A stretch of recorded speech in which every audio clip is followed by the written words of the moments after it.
There's only 2 teams left standing. That means 28 other teams are left disappointed. So let's bring some joy back into your life and find every team's highest scoring game. We'll start with the lowest and end with the highest, using run differential as a tiebreaker. Number 30, New York Yankees, 12 runs against the Twins on April 26. They did all their damage over 3 innings, 5 in the second, 6 in the fourth, and 1 more in the 8th. Kenta Maeda had to wear this one. He went into the 4th but got nobody out, giving up 10 earned runs. Judge had 3 hits including 2 doubles, and there was only 1 home run. Gleyber Torres got a 2-run shot. The Yankees won this one 12-6. Number 29, Oakland A's, 12 runs against the Tigers on July 5th. They scored 12 3 different times, but this was their biggest blowout. They spread this out, scoring in 6 of the 9 innings, Eduardo Rodriguez giving up 5 over 4 innings, and Zach Lowe giving up 6 over the last 4. Every starter had a hit, Jordan Diaz being the star with 3 hits and a home run. A's win 12-3.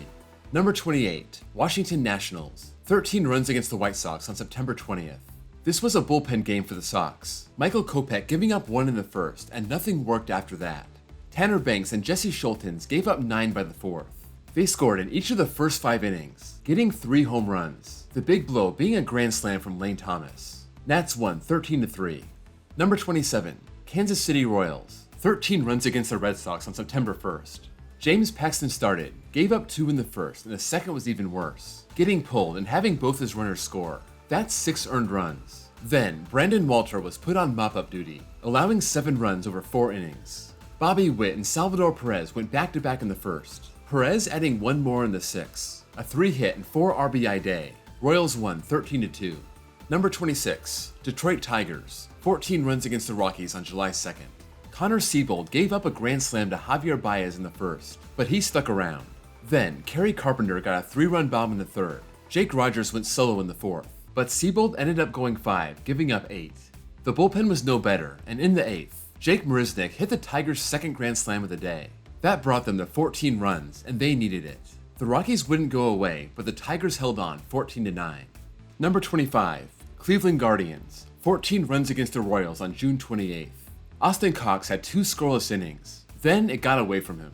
He couldn't get anyone out in the 3rd and served up a grand slam to Jose Ramirez. Josh Bell added a 2-run homer in the 5th, and they busted the game open against James McArthur in the 6th. No mercy for MacArthur. He stuck it out for the whole inning, giving up 7 runs on 6 hits. The Guardians took this one 14-1. Number 24, Colorado Rockies, 14 runs against the White Sox on August 18th. The Rockies got 14 2 times, this one being a bigger blowout. Here's Michael Kopech once again, giving up a 2-run shot to Ezekiel Tovar in the 1st, and another 2-run shot to Elias Diaz 4 batters later, part of a 5-run first. Kopech was good until the 4th, but Ryan McMahon hit a 3-run shot, and he ended with 4 innings, 9 runs. They scored in the 6th, 7th, and 8th, finishing off a 14-1 win. Number 23, Seattle Mariners, 15 runs against the Royals on August 26. Jordan Lyles was great until the 3rd, but Josh Rojas led off with a home run, and Teoscar Hernandez followed up with a grand slam. Mike Ford added another 2-run home run, and that capped a 7-run inning. Julio Rodriguez added a 2-run home run in the 5th, Cal Raleigh in the 6th, and for good measure, Hernandez hit 1 more in the 8th, the Mariners winning 15-2. Number 22, Baltimore Orioles, 15 runs against the Twins on July 9th. This was a tight 1-1 game into the 5th, and Joe Ryan fell apart. He gave up a 2-run homer to Ramon Urias, walked 2 batters and got pulled, and Giovanni Moran was a disaster. The Orioles rallied for 5 more runs, capped by an Aaron Hicks 3-run homer. That was a 7-run inning, but they weren't done. They scored 6 more in the 6th, starting with back-to-back homers from Adley Rutschman and Anthony Santander, and Santander would add another home run the next inning. Orioles win 15-2. Number 21, Arizona Diamondbacks, 16 runs against the Braves on July 22nd. This was the highest scoring game on the list, the Braves plating 13 runs and still losing. Bryce Elder gave up 2 in the 1st. Then he was spotted 5 runs. He returned the favor by giving up 5 of his own. The 2 exchanged blows. Christian Walker tried everything he could to keep Arizona up, homering in the 4th, and then a big 3-run homer in the 6th. That put Arizona up 12-11. Austin Riley put the Braves up 1, but Dominic Canzone drove in the tying run in the 8th, and Geraldo Perdomo and Ketel Marte had big hits in the 9th, Arizona holding on to a 16-13 win. Number 20, San Diego Padres, 16 runs against the Giants on April 29th. This was one of those Mexico City games, all that thin air helping the offense, and the Padres were throwing up crooked numbers. They put up 5 over the first 3 innings, Nelson Cruz going yard off Sean Manaea, but the Giants got 6 in the 4th to take the lead. Juan Soto and Xander Bogaerts went back-to-back to get the Padres closer. Then in the 5th, Fernando Tatis and Manny Machado did the same thing. The bullpen gave up the lead, so Machado hit another homer in the 7th to go back ahead 12-11, and they added 4 more runs over a huge 8th inning rally, winning this one 16-11. Nelson Cruz going 5 for 6 with 4 RBI. Number 19, San Francisco Giants, 16 runs against the White Sox on April 6. The Giants scored in all but 2 innings, putting up multiple runs in 6 different innings. Lance Lynn took the brunt of it, starting with a 3-run homer for Michael Conforto, Blake Sable following, and Mike Yastrzemski hit one that knocked him out of the game. 4 1/3, 8 earned runs. After the White Sox brought in third baseman Hunter Alberto to pitch, J.D. Davis added a grand slam. Giants won 16-6. Number 18, Los Angeles Dodgers, 16 runs against the Rangers on July 22nd. The Rangers brought in 4 pitchers, and none of them were good. Dane Dunning gave up 5 over the first 3, Freddie Freeman hitting a home run in the 3rd, and then another in the 4th. Max Muncy joining the party, and J.D. Martinez hitting a 3-run shot off Glenn Otto. Position player Brad Miller started pitching, and the Dodgers tacked on. Johnny DeLuca's 3-run homer in the 9th, finishing off a 16-3 win. Number 17, Miami Marlins, 16 runs against the Braves on September 17th. Charlie Morton pitched 2 scoreless, but Jazz Chisholm's grand slam capped off a 5-run 3rd. Derek Rodriguez took over, giving up 4 in the 6th, and that was so much fun, he gave up 4 more in the 7th. His last pitch was a 3-run shot off the bat of Jake Berger. Bring on the position players. Nicky Lopez giving up 2 more, the Marlins winning 16-2. Number 16, Pittsburgh Pirates, 16 runs against the Nationals on April 29th. This was game 2 of a doubleheader, Chad Kuhl giving up a couple sac flies in the first 2 innings, then 2 more in the 3rd, and the Pirates rallied for 4 more in the 4th, pinning Kuhl with 8 earned runs. Jack Sawinski added a grand slam in the 6th, and Miguel Andujar hit one off Lane Thomas in the 9th, this being a 16-1 Pirates win. Number 15, Milwaukee Brewers, 16 runs against the Marlins on September 22nd. Unlike most of these games, almost all the damage took place in 1 inning, the 2nd. Stephen Oker started this out, gave up a 2-run bomb to Josh Donaldson. Then Brian Hoeing came in and it was a bloodbath. 8 of the next 9 batters got a hit, capped off by a Christian Yelich 2-run homer. This was a 12-run inning. They finished their scoring in the 6th, another Yelich home run, this being a 3-run bomb. Catcher Jacob Stallings pitched the last 2 innings, but Milwaukee couldn't score. They won 16-1. Number 14, New York Mets, 17 runs against the A's on April 14th. James Kaprielian escaped the first, but the second wasn't as fun. He walked 5 guys and gave up a grand slam to Francisco Lindor. They also had a 6-run rally in the 5th, the big blow being a 3-run double from Lindor again, and they rallied for 4 more in the 9th. Lindor had 7 RBI, and the Mets had 17 walks, on their way to a 17-6 win. Number 13, Chicago White Sox, 17 runs against the Reds on May 7th. Graham Ashcraft got the Sox 1-2-3 in the 1st, then presided over an 11-run 2nd inning. This was bookended by a 2-run shot by Hanser Alberto and a 3-run homer by Gavin Sheets. They added 3 more with back-to-back-to-back doubles in the 3rd and rallied for 3 more in the 5th. 17 runs over 5 innings and nothing after that. The Sox took this one 17-4. Number 12, Houston Astros, 17 runs against the Rays on July 29th and then against the Tigers on August 27th. They have 2 wins with a score 17-4, but they don't get 2 entries here. That's cheating. Typical Astros. I'll pick the more interesting one. August 27th against the Tigers. Going into the 7th, they were only up 3-0. They rallied for 4 runs in that 7th, capped off with home runs from Mauricio Dubon and Martin Maldonado, then added 7 more in the 8th. Jeremy Pena's bases-clearing triple being the big blow. Yainer Diaz adding a 2-run shot off Carson Kelly, adding 3 more against Zach Short in the 9th. Like I said before, 17-4 win. Number 11, Boston Red Sox, 17 runs against the Astros on August 24th. JP France had to wear this one. Alex Verdugo getting him with a leadoff home run, then giving up 4 more in the 2nd, and the 3rd was no better. He was relieved by Brandon Bielak, and he didn't help. That was a 6-run inning.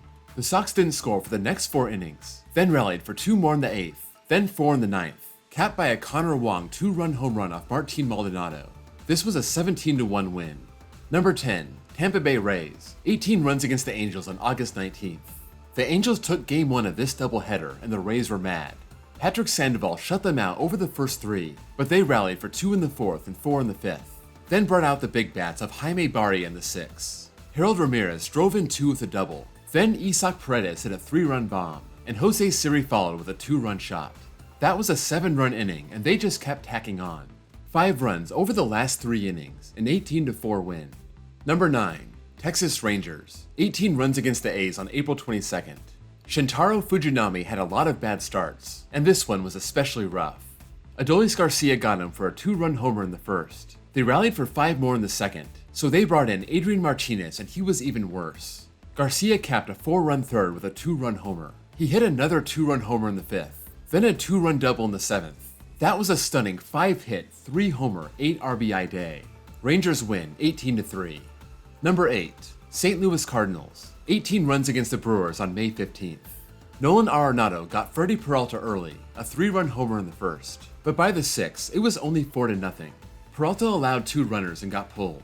Bryce Wilson came in with his gas can and burned the stadium down, giving up 3 straight hits and allowing 4 runs. Then came the 8th, and Gus Farland did not have it.